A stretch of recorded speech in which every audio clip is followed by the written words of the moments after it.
നമസ്കാരം. V R pharma guide മലയാള YouTube ചാനലിലേക്ക് സ്വാഗതം. നമ്മൾ ഇന്ന് നോക്കുന്നത് ഒരു ബ്രാൻഡ് ഇൻസുലിനും ഒരു ജനൗഷധി ഇൻസുലിനും തമ്മിലുള്ള താരതമ്യമാണ്. ഡയബറ്റീസ് ഉള്ള പലർക്കും ഇപ്പോൾ ഒരു വലിയ സംശയമുണ്ട്. വില കൂടിയ ബ്രാൻഡഡ് ഇൻസുലിൻ ആണോ നല്ലത്, അല്ലെങ്കിൽ ജനൗഷധി ഇൻസുലിൻ ഉപയോഗിച്ചാലും മതിയോ? ഇന്ന് നമ്മൾ താരതമ്യം ചെയ്യാൻ പോകുന്നത് ഹ്യൂമൻ മിക്സ്ഡ് 3070 ഇൻസുലിൻ, പിന്നെ ജനൗഷധിയുടെ ബൈഫേസിക് ഹ്യൂമൻ ഇൻസുലിൻ 3070 ആണ്. ഈ വീഡിയോയിൽ സിമ്പിളായി ഒരു കാര്യം മനസ്സിലാക്കാം. രണ്ടും സെയിം ആണോ, അതിൻ്റെ ഡിഫറൻസ് എന്താണ്, ജനറിക് ഇൻസുലിൻ വിശ്വസിക്കാമോ എന്നൊക്കെ നമുക്ക് നോക്കാം. ആദ്യം തന്നെ ഒരു കാര്യം ക്ലിയർ ആയി പറയാം. ഇവ രണ്ടും പ്രീ മിക്സ്ഡ് ഹ്യൂമൻ ഇൻസുലിൻ ആണ്. അതായത് രണ്ടിലും 30% റെഗുലർ ഇൻസുലിൻ, 70% NPH ഇൻസുലിൻ കോമ്പിനേഷനാണ് ഉള്ളത്. അതുകൊണ്ട് ബേസിക് വർക്കിംഗ് കാറ്റഗറി രണ്ടിലും സെയിം തന്നെയാണ്. അപ്പോൾ പലർക്കും വരുന്ന അടുത്ത ചോദ്യം, സെയിം കോമ്പോസിഷൻ ആണെങ്കിൽ എന്തിനാണ് ഹ്യൂമൻ മിക്സ്ഡിന് കൂടുതൽ പ്രൈസ് വരുന്നത്? അതിൻ്റെ കാരണം branding, company reputation, marketing, manufacturing system എന്നിവയാണ്. ഹ്യൂമൻ മിക്സ്ഡ് വർഷങ്ങളായി മാർക്കറ്റിലുള്ള ഒരു എസ്റ്റാബ്ലിഷ്ഡ് ബ്രാൻഡാണ്. പക്ഷേ ജനൗഷധി ഇൻസുലിൻ ജനറിക് കാറ്റഗറിയിൽ വരുന്നതാണ്. ഗവൺമെൻറ് സപ്പോർട്ട് ഉള്ളതിനാൽ വില വളരെ കുറവായിരിക്കും. അതുകൊണ്ട് സാമ്പത്തികമായി ബുദ്ധിമുട്ടുള്ള പല രോഗികൾക്കും ജനറിക് ഇൻസുലിൻ വളരെ സഹായകരമാണ്. ഇപ്പോൾ വളരെ ഇമ്പോർട്ടൻ്റ് ആയ ഒരു സംശയം നോക്കാം. രണ്ടും സെയിം ഇൻസുലിൻ ആണെങ്കിൽ ഡോക്ടറോട് ചോദിക്കേണ്ടതുണ്ടോ?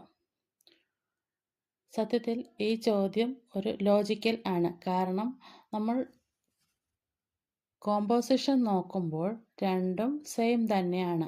അതുകൊണ്ട് പല പേഷ്യൻസും വില കുറവ് കാരണം, അഫോർഡബിലിറ്റി കാരണം ജനറിക് ഇൻസുലിനിലേക്ക് മാറുന്നുണ്ട്. പലർക്കും അതിലൂടെ നല്ല രീതിയിൽ തന്നെ ഷുഗർ കൺട്രോൾ ചെയ്യാൻ സാധിക്കുന്നുമുണ്ട്. പക്ഷേ ഇവിടെ ഒരു കാര്യം മനസ്സിലാക്കണം.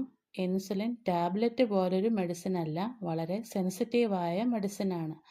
പ്രധാനമായും ടെമ്പറേച്ചറിനോട് 2 മുതൽ 8 ഡിഗ്രി വരെ പ്രോപ്പർ കോൾഡ് സ്റ്റോറേജ് വേണം.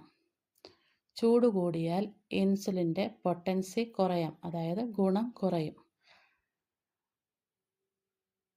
അതായത് ബ്രാൻഡഡ് ഇൻസുലിൻ ആയാലും ജനറിക് ഇൻസുലിൻ ആയാലും സ്റ്റോറേജ് ശരിയായില്ലെങ്കിൽ ഷുഗർ കൺട്രോൾ അഫക്റ്റ് ചെയ്യും.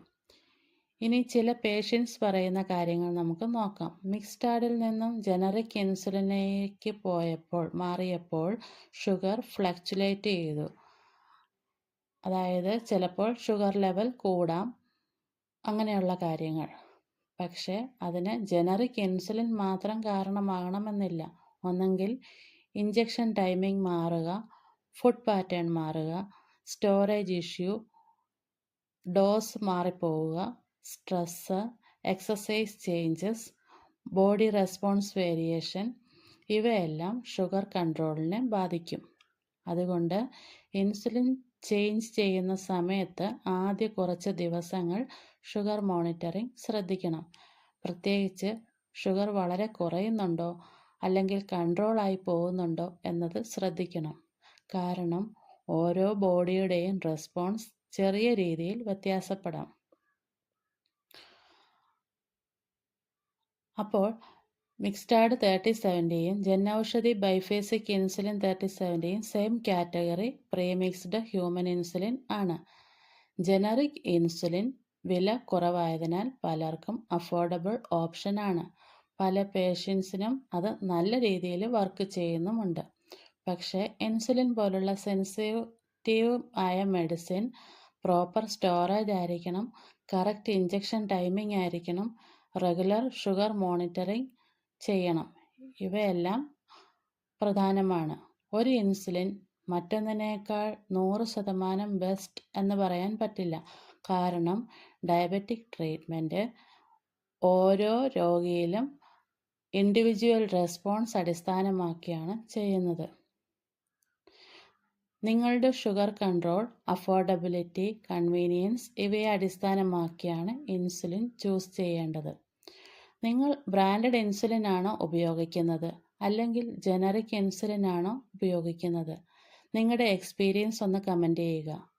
ഈ വീഡിയോ യൂസ്ഫുൾ ആയെങ്കിൽ നമ്മുടെ ചാനൽ സബ്സ്ക്രൈബ് ചെയ്യാനും ഷെയർ ചെയ്യാനും ലൈക്ക് ചെയ്യാനും മറക്കരുത്. Thank you.